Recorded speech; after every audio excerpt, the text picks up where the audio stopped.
Afro Fish OG.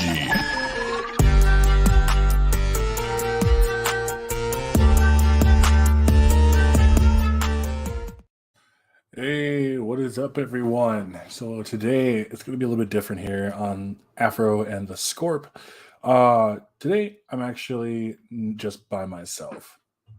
So, I normally I would do it, but with Scorp because he's usually here, but I don't have him here today. So um it's gonna be a little bit different. So it's just gonna be just me, which is not that big of a deal if you really don't mind. So, but yeah, we got a couple things we're going to be doing today. So I'm pretty excited. Now, this was actually kind of I want to say like a unexpected one. Is that what I should say? Yeah, like an unexpected stream. So, there's something I wanted to kind of bring up and talk about because there's just some things out here that I'm just like, I don't know, like some news and some stuff, but get my thoughts out if you know what I mean. Alrighty, so we're gonna jump right in. I'll go up on Twitch. We're up on Twitch and we are up on YouTube as well. So we are both on two separate places. I'm really excited. I hope you guys are too. But so starting off here, actually something I wanted to bring up because man, I don't know why, but I've had so many issues with this, right? Um, and I shouldn't be having issues with this. I really shouldn't. Um, like I don't know. It came down with I was playing a bot. I was playing a game. I was playing Ratchet, not Deadlocked. I was playing Ratchet and Clank. Um, and I'm gonna be honest with y'all. Like I wasn't for once. I was actually a little bit struggling, which is a little weird because I don't really come up with too many issues when I'm playing that I struggle with a Ratchet and Clank game. But I was like, I, man, I don't know. I don't know what it was. Like I was, and I think I kind of figured it out, but it was when I was playing one of the fights. So I don't have the fight up, but I was playing one of the fights, and while I was playing, I was noticing I took out like one big bad guy. I was in the arena thing, which for the most part, is Rift Apart. Ratchet and Clank Rift Apart is a very solid game. And while I was playing Ratchet and Clank Rift Apart, I was having some struggles um with the boss. And I was like, yo, what the fuck? That shouldn't even be a problem. Like I shouldn't have an issue. Like I've always fought the bosses, never had any issues, anything like that. So I was like wondering what the fuck's the problem. And it realized it comes down to like something like I don't ever really talk about, and that's boss design. Now, for those who don't really know, boss design is something that I've always had an issue with, because I feel like boss design is very, very difficult. You know what I mean? It's like super difficult. Now, boss design can be really anything. I mean, some bosses like in Dark Souls are very like 1v1, and I enjoy those. I was actually just playing Evil Dead, Evil West, and I loved when I fought the Parasite boss because it was strong, it was always in your face, and they did this thing where they started launching down some enemies, and the enemies aren't difficult. I'm going to be honest, the enemies aren't difficult, but they only take like one or two hits and then they're gone, and I enjoy that. But when I was playing Ratchet and Clank Rift Apart, like they brought in heavy hitter enemies along with the boss, which didn't make it as much as enjoyable. Um, and that's something that maybe it's just I've noticed as I've played video games. That's one of my most hated things in boss design is sending in multiple enemies because in my view, like those enemies aren't really that fun. You know what I mean? They're not super fun to play. The I don't want, I'm fighting the boss. You know what I mean? Like if I got to go through and try to fight all the little guys at the same time too, that's not exciting to me. That's not exciting at all. So I don't know. Like that was my experience. And I just was not feeling it at all. But I don't know. I wish more games. If you're gonna have a boss, in my opinion, when it comes to games, then you should be centered around that boss and not the old minions around it. That's just not fun to me. I don't know. It's not fun to me. I know I'm kind of bitching, kind of nitpicking, but it was just something that I noticed, and I don't like those kind of boss fights. So I wish that like I could put more ups of like good boss fights because my brain's pretty fried right now. I'm not gonna lie. Like my brain is pretty fried. So, but man, I wish I could explain it better. You know what I mean? But it kind of just an issue. It was just an issue that I had. Now, I want to talk about some also things really quick here, which is just some gaming news. Some things that I kind of noticed and some things that I thought was really, really cool because I'm really excited for this kind of stuff. So let me go put up some screen stuff here. And this one came up here this is from, what is today? The 22nd? Okay, this was from like 3 days ago. So they're talking about Until Dawn, right? Until Dawn film adaptation is in the works from PlayStation Studios, and I thought this was super cool. If you've ever played a game, like a horror-based game, play Until Dawn. These games are super fun and highly like worth your time. No bullshit. These games are an absolute blast. So they're all horror based. They're a very much choose your own adventure style kind of games, but they have a lot of motion capture, so you really get like a good look at their faces and what they're doing. That stuff is awesome to me. Now, one of the things about getting a film adaptation I'm a little worried about is because of the fact that the highlight of the game is the fact that my choices make a difference. So if I'm watching someone play this game and their choices are like maybe it comes off as more generic horror, but I mean a film adaptation is pretty dope, honestly. Um this comment here, what about player choice? I'm sure a number of fan favorites will end up dead. Rarely will anybody make a horror movie where everybody lives. Yeah, well, that's because it's a horror movie where everybody lives. I don't think that'd be very interesting. But I'm actually really excited for this. I think that would be really, really cool. I love Until Dawn. I love pretty much all the super massive games. I haven't played The Devil in Me, and I haven't played what was the other one? House of Ashes. I haven't played those two yet. But they look like a fun time. I think House of Ashes is on PlayStation Premium, so I actually might go pick that up and give that a run. I know, like my fiance and I love watching those. She'll watch me play them because I had her play Man of Medan, and it led to a pretty traumatizing experience. I'm surprised she plays video games after that. But I'm really stoked for this. Let me know if you guys are too. I think this is really cool. I really do.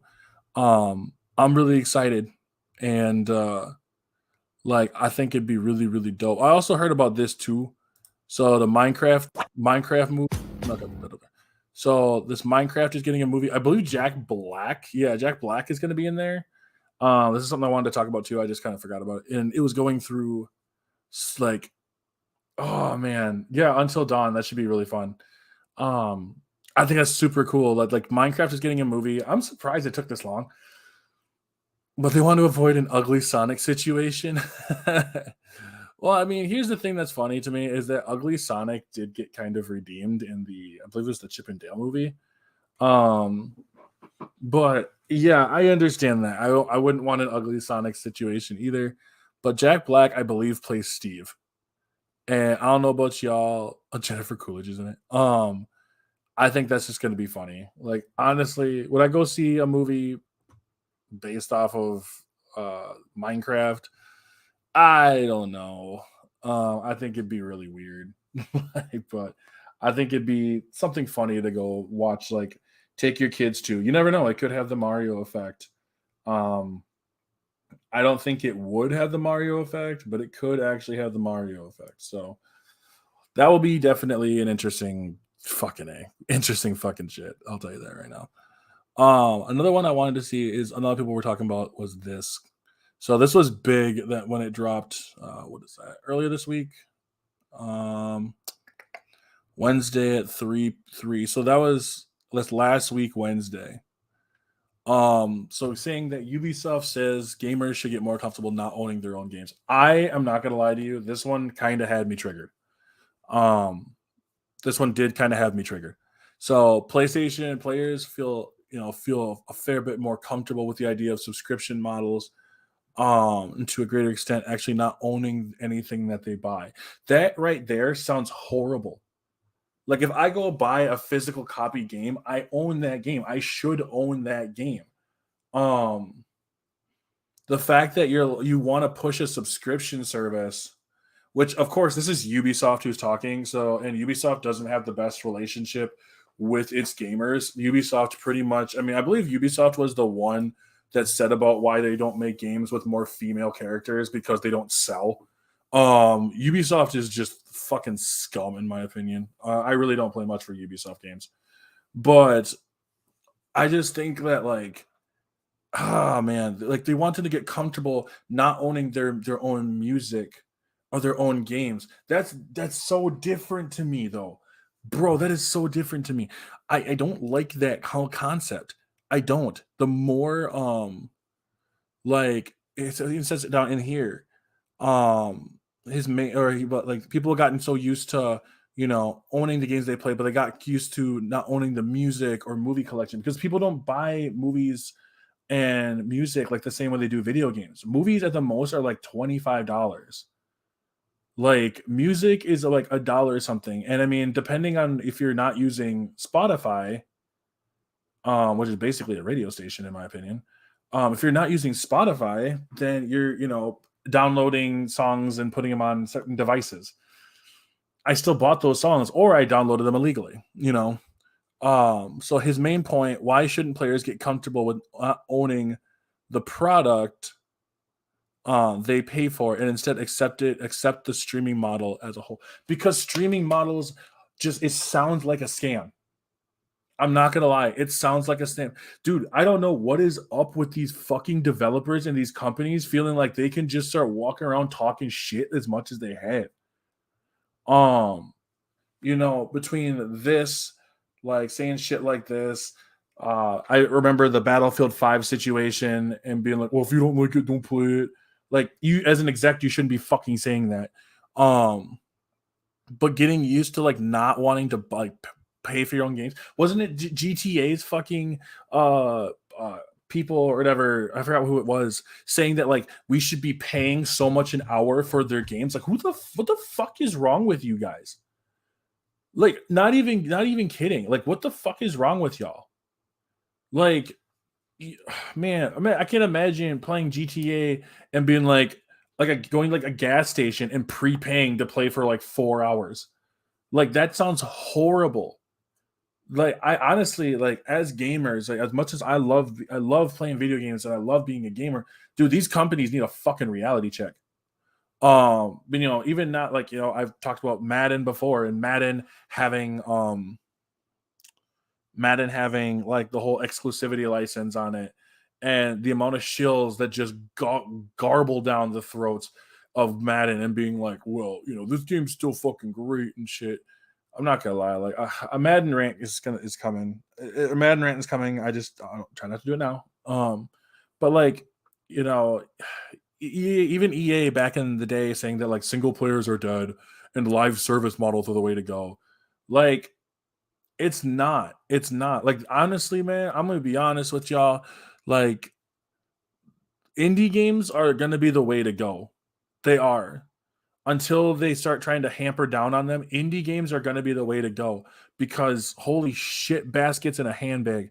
Um, this just is not. This ain't cool, fam. This ain't cool at all. Like instead of offering two pricing tiers, Ubisoft's previous um, multi access and PC access are both under the $18 per month Ubisoft Plus premium umbrella. The reason why you want a subscription service is because nobody's buying your fucking games. This gives players access to past games, some early release titles, and other monthly rewards. There's an additional $8 per month for Ubisoft Classic on PC, which is supposed to give enthusiasts access to a few of the company's older titles. All those titles are available on PlayStation Plus, but the Ubisoft exec seems to think gamers are concerned about losing their progress or that their game. No, they just don't want it. They don't want games to be like like how Netflix and all that shit are, where they're bouncing all over the place. I don't want to have to go spend $18 a month to go play basic games and then pay additional $8 a month to go just play older titles when you could just slap the older titles on the fucking like on the already established system. Like, dude, it's also worse because Ubisoft is the one that's talking about this. Like, it's just I don't know, man. Like, it's just like they can't shoot themselves in the foot fucking faster. I just realized that like I don't have the screen thing up, so let me go pull that up real quick here. Let's see. Ubisoft says okay. Here it is. So this is what I'm looking at. So this is what I was looking at. But I ranted before I was able to get all this shit. Hold on a sec. I'm gonna need some water for all this bullshit. So as people embrace that model, they will see these games exist. Bitch, they already do. It's called like fucking on PlayStation and all the other shit. Unless they're gonna pull. The thing is that what's really funny to me is that Ubisoft's the one talking about this when all their shit is on like Xbox Game Pass and like PlayStation services. They have their own service. But like nobody's buying it because why the fuck would I do that when I can just go buy Game Pass and just get all your shit? Like if you think it's gonna work, pull all your fucking Ubisoft titles off of PlayStation and Xbox, and then keep them all on just your streaming service and see how well you do. As people embrace the models, they will see that these games will exist, the service will continue, and be able to access them when you feel like. Yes, until you just pull them. Look at Jump Force. I use Jump Force as a prime example. They just pulled it. Like you can't buy it. Like for those who you can't get service at all, but you can't get that game anywhere unless you have a physical copy from something. Other than that, you can't get anything. Like that's the last thing I want is for Sony or for not Sony, but like is for like Ubisoft. Let's say I buy Assassin's Creed, a new Assassin's Creed title, and then they're like, oh well, this didn't work out very well, so they just pull it. But your progress still exists. I don't fucking care. Despite his claims to the contrary, these services and the games on them are indeed ephemeral. Ephemeral. I've never heard that. And access to Ubisoft titles exists within a whim of the provider. If you stop paying for PlayStation Plus after Sony hiked the price last year, suddenly all those games you were paying before are barred to you. That's the nature of the beast. If Sony unexpectedly bans you from their online service, that's it. You know how access to anything you paid for. The Ubisoft director comments drew plenty of derision from players and developers alike. Sven Vinky, the founder of Larian Studios, that's Baldur's Gate, wrote on Twitter, nope, still not calling it X, that if subscriptions become the dominant model, only a select group would get to decide if games like Larian's own Baldur's Gate 3 could make it into the market in the first place. That is very true. Because then if we only have certain like companies like only like, let's say only the subscription models, then newer indie gamers would not be able to put their stuff up as the same way because it'd be whoever can just pay them the most, and it's going to make it hard for them. Like I don't think that'd be a good idea. We all already are all dependent on a select group of digital distribution platforms, and discoverability is brutal. It really is. That's why so many players and indie gamers really seek out like streamers and stuff. That's why I gotta get my ass back in doing my Tales from the Game Pass. I've been slacking on it. Should those platforms all switch to subscription, it'll become savage. Vinky had previously stressed that he didn't want to put his game on Game Pass or other subscription platforms. That's fair. I believe that's fair. That's whatever the future. So look right here. Whatever the future of games look like, the content will always be king. But it's going to be a lot harder to get good content if subscription models become the dominant model and select groups get to decide what goes in the market and what does not. Direct from developers to players this way. This is all like I said, this is part of getting a board to okay a project fueled by idealism is almost impossible, and idealism needs room to exist, even if it can lead to disaster. Subscription models will always end up being cost-benefit analysis exercises intended to maximize profit. That's very interesting. Can I read the replies on this? Let's see what the replies on this are. Let's see. Okay, so let's see what this first comment again. In such a world, by definition, the preference of a subscription model will determine what games are made. Trust me, you really don't want that. So let's say someone commented on that. Okay, never mind. TLDR, you won't find our games on a subscription service, even if I respect that for many developers it presents an opportunity to make their game. I don't have any issue with that. I just want to make sure that the other ecosystem doesn't die because it's valuable. But there are so many horrible games already. There are already bad games, even without subscription. But if the gaming world becomes only about subscription services, then when a game turns out to be bad, people will blame subscriptions, which isn't accurate. That's kind of like a multiplayer games. People think multiplayer ruins games when in fact some games are just bad. There are thousands of bad solo only games. It'll be really hard to tell if a game is bad because of subscriptions or not. Fact is, they'll always be bad games. That's true. I can see that. I can definitely see that. We're actually going to jump to this tab here. I didn't know I can jump tabs. That's kind of cool. So, stay safe, Sven. I worry that you're corporate. Okay. But think about the positives when subscriptions can fund projects that couldn't find an audience under the traditional model. Just just aware. Okay, just Joshua said he at Obsidian wasn't likely to make a game like Pentiment, which found its audience and turned out to be critically acclaimed. That's fair, but I also understand where he's coming from. Um, I wish there was more to this. Like, okay, so let's check out this comment right here. In the recent years, it seems that the relentless pursuit of profit at any expense has taken center stage. This includes the hurried release of games, the use of substandard and potentially hazardous materials and products to save costs, resulting in compromised safety and diminished product quality.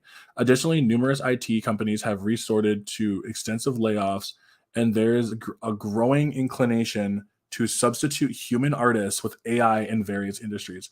These trends not only make me hesitant to support the majority of businesses, but also raise concerns about the broader implications. Furthermore, it often feels like we're living in an outlandish world where rules and laws can be bypassed or ignored, and our rights are being stripped away from us. This suggests that the shifts happening in our society run deeper than they might initially seem, adding to the uncertainty about the future and casting doubt on the path of widespread well-being. I mean, the first part I can definitely see that companies are kind of doing. Um, oh yeah, where you get your gaming news from after. Yeah, I will. I can definitely understand where people are having the issue with that. I 100% agree. I think that it's actually quite gross, and it's just getting worse and worse and worse. Um, I wish I could find the. Okay, this one has like 99 comments on it. But if you put the game on Game Pass, it also purchased normally. You might have a point, but in my opinion, Game Pass has allowed me to skip reviews and buy and discover more games. Also on Game Pass, they support all sorts of games and ideas. Xbox itself has turned to letting studios be independent in making the games they want. Your game would have blew up even more in Game Pass from the track record they have. Starfield was only third on Steam as a top selling. I have the Game Pass Ultimate and I bought the $100 version. But I bought the $100 version. If Baldur's Gate was in Game Pass, I would have bought its day one still. But I feel like he's an outlier. Other smaller creative games that are niche I can explore without a half-baked demo. I see the positives. I think devs need to back the proper companies and help guide the model. What do you mean Starfield was only third? It shouldn't have even been the top shit. Was straight dog shit. It's important to remember that subscriptions are everywhere and fatigue is growing among consumers. You can't treat video games like movies or TV shows. That's why so many have a backlog of games to play. Movies can be consumed in a few hours, but games can take hundreds. That is very true too. They can take hundreds of hours. Like it is quite insane for how many hours a game. I mean, Skyrim is one that you could put in like hundreds of hours in. You know, like Persona 5 is one that was up on subscription services and stuff. I actually bought that game before Royal came out. Then I bought Royal. The only reason I played on Game Pass is because I don't want to have to buy it a third time. But like, you know, I understand people liking it on Game Pass, like, oh, I discovered certain games and stuff. Um, but you did put your game in a streaming service. Google Stadia failed, but you were willing to do that service. Also, a lot of your dev was early access. I don't think it is not unwise to say this as you have taken money for this type of stuff as well. Stadia was not against. Okay, interesting. I will probably look into that one a little bit more. But yeah, like when he isn't the greedy fuck Twilight Knight, he got the big old Giga Chad face. Um, like I guess you're not the only one. Yeah, so, I mean, a lot of people are gonna like buy games and sub. And I love Game Pass. So like I don't, and I think my problem with it doesn't come necessarily from Game Pass or PlayStation. It comes from Ubisoft. It's more like the person who's talking about it that I have the issue with, and Ubisoft is the one I have the issue with. And I think that's like, yeah, what a UB like, so this one right here, I actually just read. You're in a really rare privileged position to make that choice, and I hope it continues for you. This feels pitchforky though.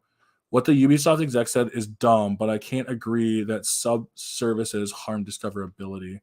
My problem is like when it stops becoming like physical copy games and we go only to a sub. That's where I think Ubisoft wants it to go, to only a subscription service. Because now let's say for some reason like Activision or Activision's under Microsoft, so they have theirs. Now Call or Grand Theft Auto splits because Grand Theft Auto Online is only on one here, and then you got Ubisoft who only has Ubisoft's over here. It's gonna turn into like the movie networks, and it's gonna be so many different shit that it's not gonna be good. I don't think it's necessarily a good idea. I would love to see more people talk about it. Maybe I am so glad you weighed on this subject. Many gamers out here feel like are having decisions made for us, and myself included. Not everyone wants to commit to a live service ecosystem. Although it seems like Ubisoft, Microsoft, and Forbes would much rather they do. Of course they would. Of course they would. They want you to.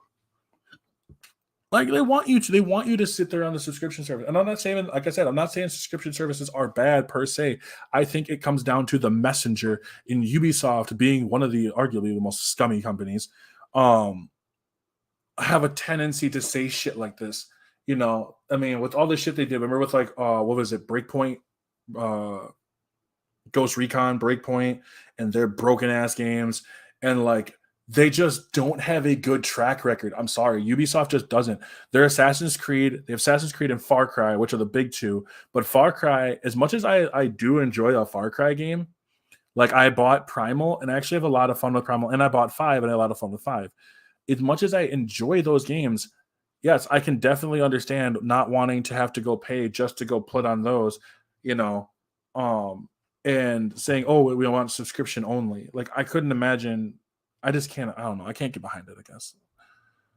But either way, like I can't. Yeah, I'm not down on it. I'm glad that they were able to weigh down on it. This is something that's very very important, I think, and something that I think should needs to be talked about. Like, because gamers, I think as gamers, we are starting to feel like we are just losing. Like everything is being made for us.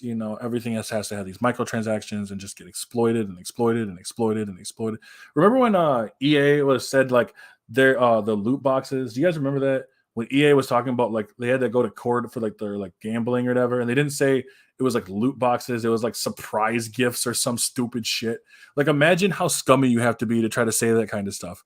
Like fucking blows my goddamn mind. Like not even kidding. Um it just blows me away. I'm not gonna lie. I mean, I don't know. So one thing I also I'm not gonna talk about it here because I have to go and play it still. Um, but Pal World is just came out, and apparently a lot of people absolutely love it. I'm really stoked to play Pal World. Um, I don't know when I'm gonna be able to play it. I'll probably maybe I'll be able to stream it like tomorrow or something. But it looks like a lot of fun. I don't have a whole lot to say with it, but it looks like a lot of fun. So that's like another kind of news thing I'm really excited for. One other thing I'll show here as I'll switch my screen over to Game Informer. Game Informer has the Suicide Squad here, Kill the Justice League, gets playable Joker. So the Joker will be playable, which I'm not even gonna go look into that because I'm gonna be honest with you, I don't give a fuck. I don't give a fuck. Like, I don't think the game's gonna be bad. I don't think it'll be like Marvel's Avengers bad, but I just it looks very uninteresting. To me personally, it looks very uninteresting. It looks like one of those games where I pick up for like $20, $30, or it comes out as like on the Game Pass or something like that. You know, that's pretty much it. But like Indiana Jones is another one too that I'm actually excited for this. I didn't think I'd actually be excited for an Indiana Jones game. Um, but I'm like, man, we get Indiana Jones, Wonder Woman game. Like we're just getting all different kind of games. And I'm really excited. Like a first person Indiana Jones game. I haven't watched the gameplay trailer yet, just because I don't, I don't want to like, watch it right now. I don't really have time, but I'm excited. So it looks like Indy will be helped by a new character, Gina. Oh, okay. Investigative journalist pursuing her own goals that land her in a mutually beneficial and banter heavy partnership with Dr. Jones. The pair travels to locations such as Egypt, the Vatican, and the peaks of the Himalayas, and the sunken treasure of Sukhothai, Sukhothai, to visit various tombs filled with puzzles. The Machine Games teasers have multiple solutions. Ooh, either using your own wits, or occasionally by brute force. In addition to punching enemies lights out or shooting them in the face, Indy's signature whip will be incorporated into all aspects of play. It can be used. I want Indiana's whip to be like, like dying lights, so you're just Spider-Maning your way up. You can use the whip objects to create distractions in order to sneak past foes, or you can just whip goons like the old indie money, like the old indie money, including yanking distant foes towards you. Okay, that sounds kind of fun. Machine Games says they oh my god, they emphasize player choice. You can discover multiple routes through the levels to sneak quietly or go in whipping everything in sight. Oh geez, okay. I don't like that sentence. The gameplay trailer shows off thrilling sequences such as Indy jumping from plane to plane in a mid-air dogfight, manning a machine gun to mow down adversaries, and swinging from precarious ledges while whipping foes off tall perches. Indiana Jones and the Great Circle launches sometime this year for Xbox Series X and S and PC, and coming to the pass. So that's kind of, I mean, it sounds kind of like fun, It sounds like kind of like a fun game. I don't know if I will be 100% like. It looks like a lot. It looks like it'd be something interesting, and a first person indie is something really interesting too. I think that's gonna be so cool. I think overall, but I don't know. It just seems like it's gonna be really like it's weird thinking of like an Indiana Jones game. You know what I mean? Like if someone told me like we're getting Indiana Jones, I'd be like, no, we're not. No, we're not. No, we're not. But you know what? I'm down with that. So, but oh man, I feel like I'd have more. Maybe I'll have more when I do another Afro in the Scorp episode. So that's all I actually have for today. I appreciate you all listening. Be sure to check out my stream. I'll be streaming tonight as well, and just all the socials down below. And with all that being said, I'm Taylor from Afrofish OG, and I will catch you all in the next one.